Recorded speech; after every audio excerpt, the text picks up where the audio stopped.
fond, Jacqueline. Est-ce que vous pourriez répondre aussi à la question qui a été posée sur justement la création des lycées autogérés? Oui, on va y répondre. On y a répondu un peu quand même. On y a répondu un petit peu. On a dit que l'éducation nationale n'est pas très attentive aux innovateurs et qu'elle ne leur facilitait pas la tâche. On a un peu dit ça.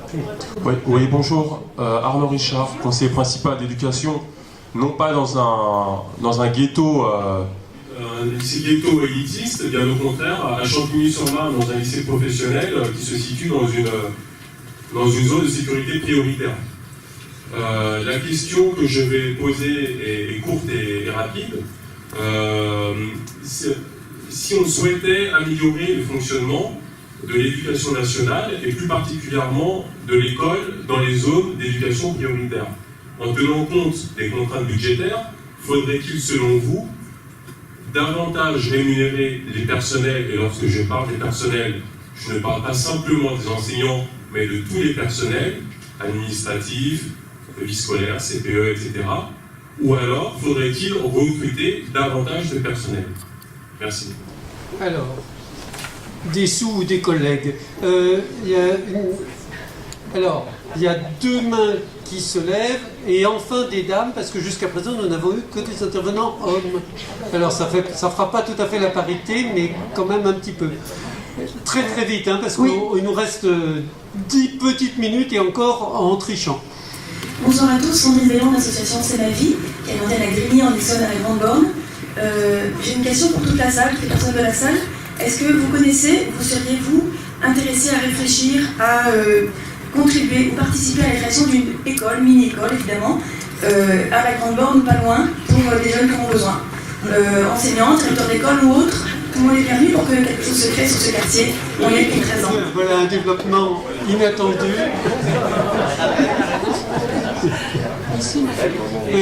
Alors, madame. Bonjour, Coralie Courtaigne-Deslandes. Alors moi je suis une aspirante créatrice d'école et le projet se nourrit de mon expérience personnelle parce que j'ai une fille qui ne rentre pas dans le moule de l'éducation nationale, qui n'est pas lourdement handicapée. C'est vraiment une question d'environnement. Elle peut progresser s'il y a un environnement et une pédagogie qui lui sont adaptés. Et c'est là que je arrive à ma question, parce qu'on a parlé d'un système qui repose sur l'idéologie pour l'éducation nationale. Et puis surtout ce que vous préconisez, moi je voulais dire, le problème de tout ça, c'est qu'il faut mettre de l'argent. Voilà, et que cet argent ne vient pas, et qu'il n'y a pas d'AVS, qu'il n'y a pas tout ce qui existe dans les textes n'est pas mis en œuvre. Et que quand la seule réponse qu'on a, quand on comprend que votre fille va rester, que l'école, elle n'apprend pas, en fait, à l'école, elle est en maternelle en plus, alors je vous laisse imaginer le reste, et qu'on dit, le temps que les dossiers qui prennent 9 et 12 mois aboutissent, on va la mettre dans une école Montessori, et là on vous dit, mais c'est très simple, si vous faites ça, le certificat de radiation de votre fille va être transmis à la maison des personnes handicapées qui instruit le dossier, et vous n'aurez rien du tout, même pas votre allocation enfant handicapé, tout finira à la poubelle, on vous fait peur, et on vous dit, en gros, si vous voulez que votre enfant un jour ait des aides, qu'elle n'est même pas sûre d'avoir, vous devez la laisser dans la panade pendant 1 an, 2 ans, 3 ans, vous ne devez surtout rien faire, vous devez juste attendre, dans un système qui ne vous convient pas, qui ne lui convient pas. Alors, les critiques, j'ai entendu toutes les critiques qui sont faites entre soi, tout ça. Mais il faut aussi savoir que l'éducation nationale n'a aucun scrupule, est inhumaine pour certaines situations, et elle ne met pas l'argent pour... Il n'y a pas d'argent, donc ça peut durer encore des années. Et donc, j'entends l'idéologie, j'entends la théorie, mais je dis en pratique, tout ce que vous défendez qui est défendable, ne sera pas mis en pratique parce qu'ils ne mettent pas les sous. Voilà, tout simplement. J'ai encore 2 demandes de prise de parole, ça sera vraiment les 2 dernières, et puis la parole à Anne, et peut-être un mot à Philippe, mais un mot seulement, parce que... C'est une question très rapide. Pourquoi avez-vous dit à monsieur « merci pour ce moment d'utopie »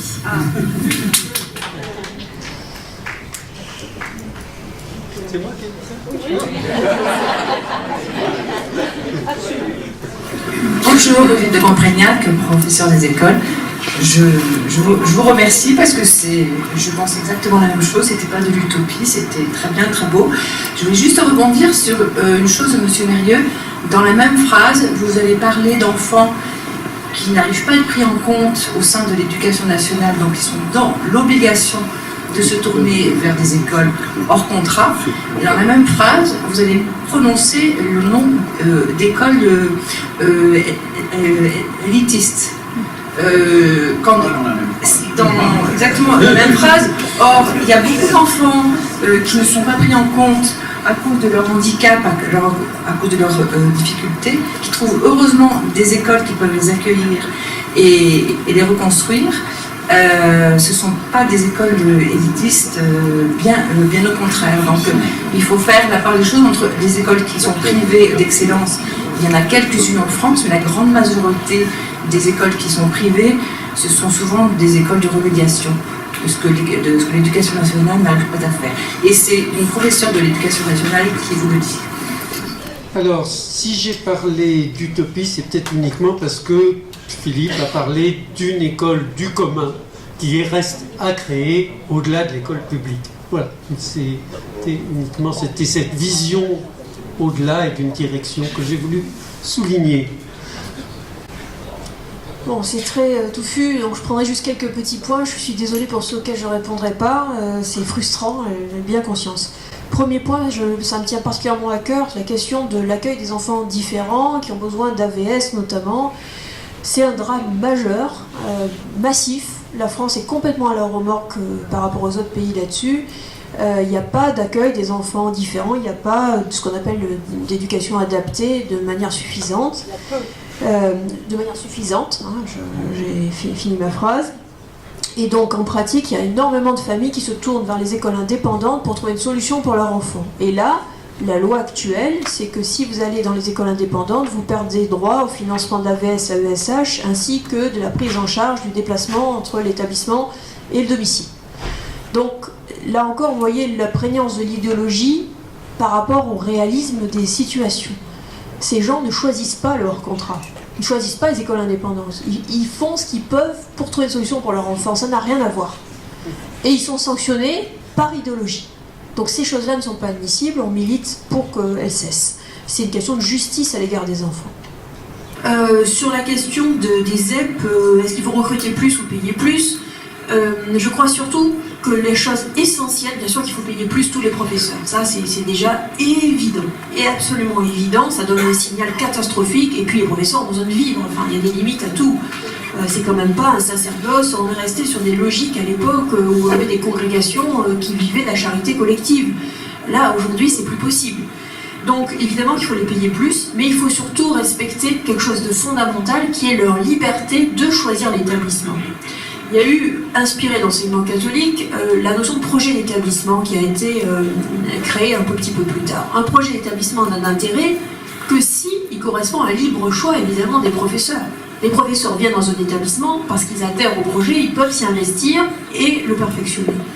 Et ce qui fait le désastre, me semble-t-il, et le bateau ivre qu'est l'éducation nationale à bien des égards, même s'il y a des professeurs remarquables, et je tiens à les saluer ici, c'est très important. Les professeurs remarquables, j'en ai eu toute ma scolarité, et je sais qu'ils font un travail extraordinaire et qu'ils ont beaucoup de courage. Mais le système, quand même, est un peu fou. C'est-à-dire qu'on ne permet pas à des équipes cohérentes de se constituer autour d'un projet pédagogique, et les gens sont envoyés par rapport à un système géré par ordinateur et par un système de points. Il y a eu des gens qui ont essayé de contourner ce problème, notamment avec les systèmes clairs et clés, tout ce qui correspond au poste à profil, mais ça reste un vrai tabou idéologique pour des raisons institutionnelles, et on le retrouve d'ailleurs dans les épreuves d'admission, je pense qu'ils sont toujours en vigueur, mais il faudrait que je vérifie, pour les UFM, SP et puis une nouvelle institution. Il y avait cette fameuse épreuve, agir en fonctionnaire de l'État, responsable, etc. C'était tout un programme, c'était une épreuve pour devenir professeur. Donc cette focalisation sur l'idée d'un professeur fonctionnaire et le fait qu'il doit se conformer à cette idée qu'il est fonctionnaire, donc quelque part qu'il exécute ce que la rue de Grenelle lui demande, cette approche-là, à mon avis, n'est pas saine. Le professeur doit être quelqu'un qui est plus dans une attitude d'homme libre et responsable, qui prend sa responsabilité devant la classe et devant la cité et devant les parents et qui s'engage dans son acte éducatif. Et pour moi, la vraie revalorisation, elle est là. C'est pouvoir choisir son établissement et pouvoir agir en âme et conscience dans son acte éducatif comme une profession indépendante ou libérale. C'est la vraie réforme. Je rebondis sur un point abordé par Philippe qui était très intéressant, cette notion de forme scolaire. C'est vrai que les écoles indépendantes sont d'une variété incroyable et qu'elles n'ont en commun que la contestation de la forme scolaire, c'est évident.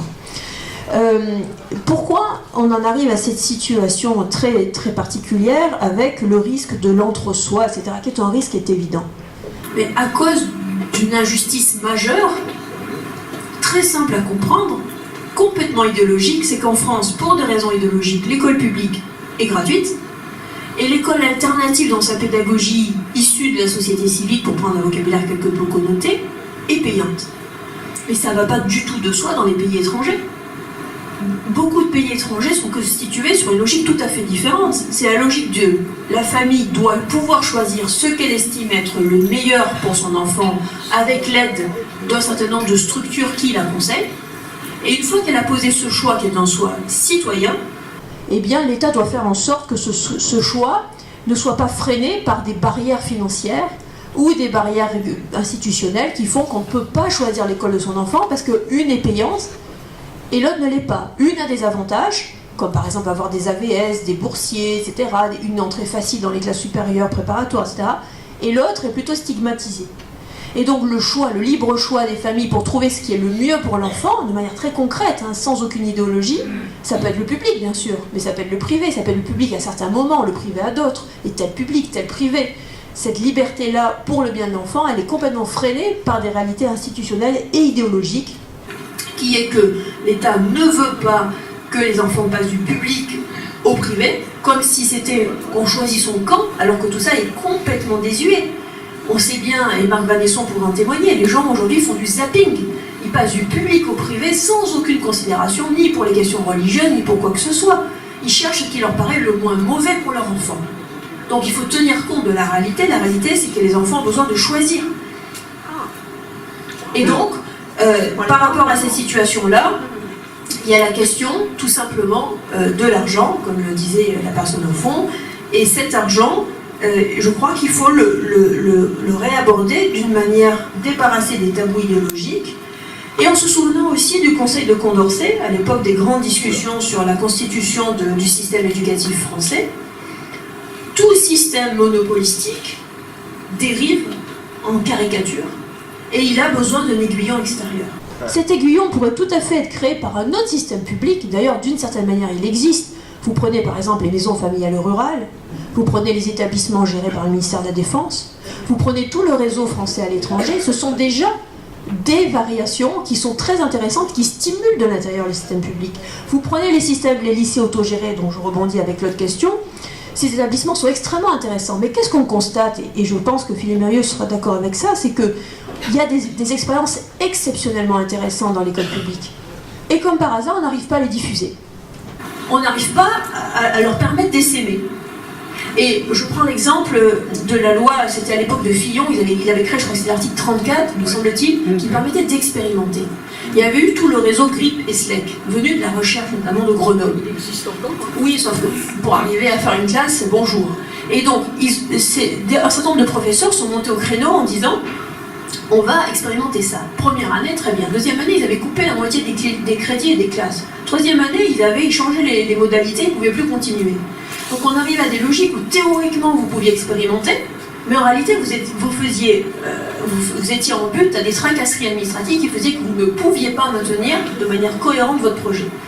Et pour raconter la petite histoire, il y avait une équipe comme ça qui était à Roubaix, à Ronc, enfin, dans le Nord, et ils étaient catastrophés de ne pas pouvoir mener dans leur école populaire leur projet jusqu'à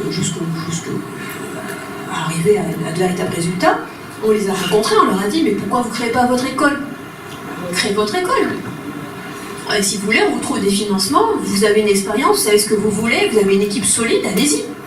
Et ils ont créé cette école, c'est l'école du Blanc-Ménil, qui est socialement, qui accueille tout le monde, et qui accueille des enfants avec des difficultés extrêmement variées et qui prend tout le monde sur une pédagogie complètement innovante. Et finalement, ils ont pu aller jusqu'au bout de leur logique d'expérimentation commencée dans le cadre public. Eh bien, on est là dans des écoles privées, complètement indépendantes, pour assumer ce désir d'innovation au service des enfants. Non, je vais gérer la frustration mal, je vais mal la gérer, je ne sais pas, ce genre de choses que je ne sais pas gérer.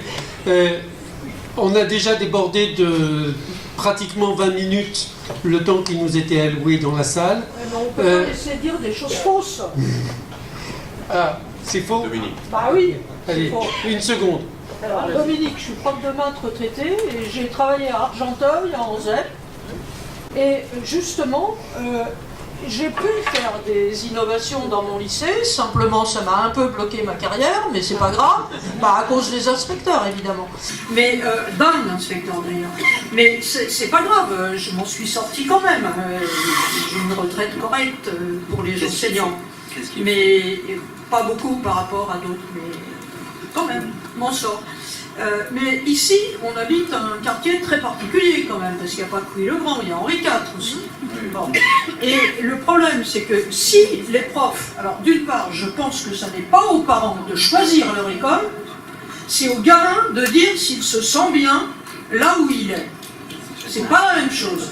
Bon. Et d'autre part, parce que si les parents choisissent leur école, ça revient à ce qu'on trouve dans votre brochure. Je ne sais pas si c'est la vôtre d'ailleurs, mais enfin, dans la brochure qu'on a là, c'est-à-dire que les gamins se ressemblent tous quasiment. Et j'ai pas retrouvé du tout, moi, mes élèves d'Argenteuil. Mais bon. Qu'est-ce qui est flou dans ce qu'elle a dit? Et dans ce qu'elle a dit, le fait de. Si les élèves, si les parents choisissent leur école, ils vont choisir évidemment une école à leur image. Donc, là encore, on aura une école qui sera bien conforme, qui va faire de la répétition de classe sociale. Si les profs choisissent leur école, ils vont prendre une école bien confortable dans laquelle les élèves ne bouffent pas, qui sont les bons élèves décrits par Philippe Mérieux tout à l'heure, au début. Hein, et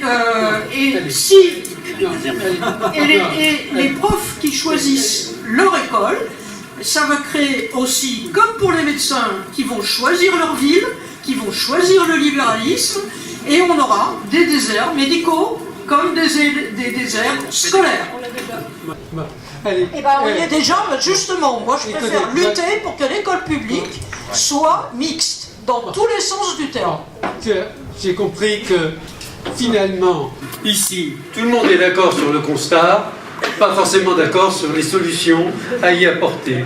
Mais c'était en gros ce que j'attendais de ce débat. Une seconde, mais vraiment une seconde, et après, on peut aller boire un verre à côté. Par rapport, d'une part, aux interventions d'Anne, et puis aux questions qui ont été posées. D'abord, je voudrais dire à la collègue qu'en aucun cas, ni moi, ni quiconque, je crois, dans cette salle, n'est prêt à stigmatiser ou à accuser des parents qui, parce qu'ils ont vécu une situation compliquée et difficile, se tournent vers d'autres établissements si l'éducation nationale n'est pas à même de leur apporter l'aide qu'ils souhaitent. Personne n'accuse cela, c'est l'éducation nationale que nous accusons. Ce que je dis, c'est que dans l'éducation nationale, l'école doit être à elle-même son propre recours. C'est-à-dire que si on a une difficulté au sein de l'éducation nationale, on doit pouvoir avoir un interlocuteur, un véritable médiateur. Aujourd'hui, il y a quelques médiateurs, mais ils font un travail relativement superficiel. Il doit avoir un interlocuteur pour pouvoir trouver dans l'éducation nationale des solutions à son problème. Alors évidemment, il y a la question de l'argent qui a été posée tout à l'heure. Redonnons un certain nombre de chiffres très clairs. Un élève français de l'école primaire coûte 3 500 $, un élève suisse de l'école primaire coûte 10 000 $, un élève américain ou allemand coûte entre 7 000 et 8 000 $. Alors évidemment, nous avons fait le choix de sacrifier notre école primaire et en partie notre collège au profit d'un lycée où il y a un nombre d'options absolument colossal qui coûte extrêmement cher à la nation. C'est un choix que nous avons fait, il faut que nous l'assumions. Moi, je ne suis pas partisan de ce choix, je suis partisan d'investir massivement sur l'école primaire et effectivement d'y mettre des moyens, comme Madame l'a indiqué. Juste un mot sur le prof fonctionnaire. Moi, je crois qu'il faut que le prof soit fonctionnaire, parce que c'est la garantie de sa liberté pédagogique. Aujourd'hui, si le prof n'est pas fonctionnaire, il dépend du conseil d'administration de l'association qui est composé de parents qui peuvent le licencier quand il veut, ce conseil d'administration. Le prof doit être fonctionnaire parce que c'est la garantie de sa liberté pédagogique. Je ne dis pas que la liberté pédagogique est respectée aujourd'hui par le ministre, je dis que le ministre cherche plutôt à faire des professeurs exécutants que des professeurs concepteurs ou des professeurs penseurs, qu'il leur donne des instructions qui ressemblent souvent à des algorithmes ou à des protocoles à dupliquer et à répliquer indépendamment de la situation spécifique de la classe. Mais je pense que le fait d'être fonctionnaire n'est pas un privilège, c'est un droit pour des gens qui doivent pouvoir exercer leur métier d'éducateur en toute liberté. Et puis, je finis, mais ça aurait demandé en soi toute une autre soirée.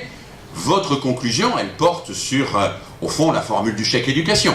C'est-à-dire que ce que vous souhaitez, c'est qu'on divise l'argent qui est donné à l'éducation par le nombre d'enfants et qu'on donne à chaque parent un chèque. Elle me fait signe que non. Ah, bon. Ce que vous souhaitez, c'est quelque chose qui ressemble au chèque éducation.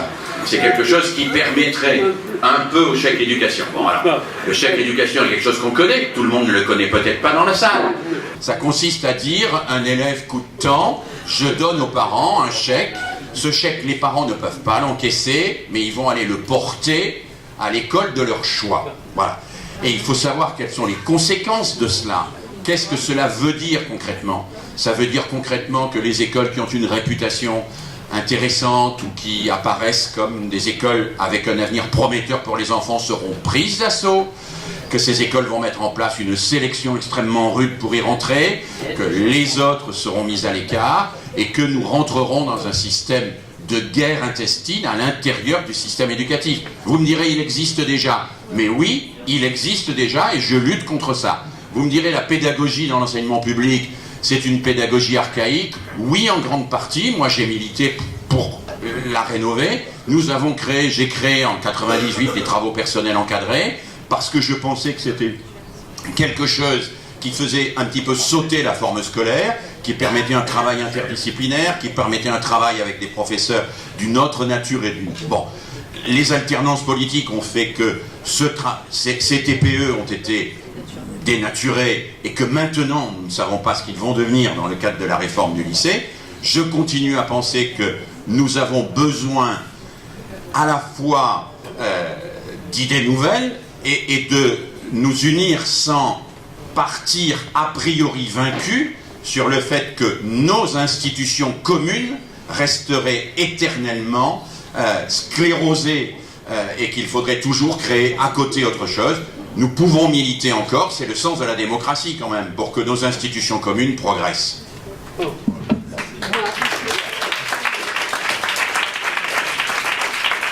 Moi, je voudrais boire un verre maintenant. Je crois qu'en toute chose, il y a besoin d'un stimulus, et je crois que tout simplement les écoles indépendantes ne prétendent pas être la solution à la place du reste, mais elles prétendent être ce petit stimulus qui, dans une logique de complémentarité, peut pousser le système à la réforme nécessaire. Est-ce que je peux répondre? Il y a des stimulus dans l'école publique aussi, il ne faut pas non plus... et même quantitativement, il y en a certainement plus dans l'école publique qu'il n'y en a aujourd'hui dans les écoles alternatives. Mais aujourd'hui, les professeurs sont les champions pour arriver à mettre leurs enfants dans le privé ou jouer pour les mettre dans les établissements élitistes publics. Donc ça aussi, ça interroge.